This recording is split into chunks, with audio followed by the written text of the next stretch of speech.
Petit Papa Noël, quand tu descendras du ciel, avec tes jouets barmélis, et où le fait pas, tu oublies mon solis.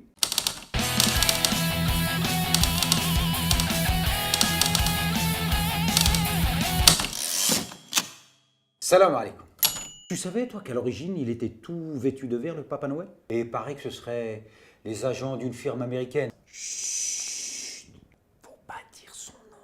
Qui l'aurait repeinturé en rouge. Et tu sais pourquoi? C'est pour qu'on boit plus de la boisson marron qui pique et qui est très sucrée. En fait, avant, quand il était vert, le père de Noël, les gens, ils bouffaient des brocolis. Mais depuis qu'il est rouge, les gens, ils font que de boire du coca.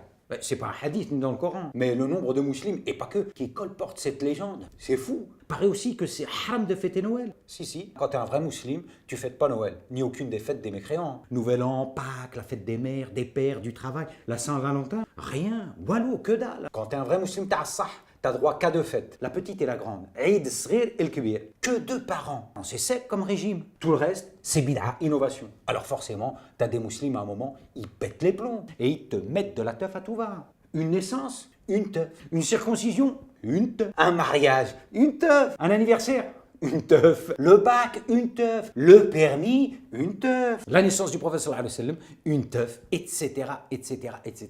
T'en as donc, tellement on a voulu les priver, ils ont la dalle de teuf. Et tellement ils ont la dalle, ils veulent aussi fêter les fêtes des autres. Mais heureusement, tananana, t'as des vigiles des bonnes mœurs, c'est des sortes de Père Noël avec des longues barbes noires. Eux, ils distribuent pas de cadeaux. Non. Eux, ils t'interdisent de faire la fête. Ils sont hyper à cheval, ou à chameau, ça dépend. Pour que les musulmans ne souillent pas en fêtant les teufs des gouers. Et pour être sûr qu'il n'y a pas de tentation, ils interdisent de souhaiter la bonne fête aux mécréants, aux chrétiens, aux juifs et tous les autres. Ah, dis jamais joyeux Noël à ton voisin. C'est un annulatif de l'islam. Tu sors du dîn. Parce que c'est comme si tu cautionnais leur croyance que Jésus, le Fils de Dieu et tout.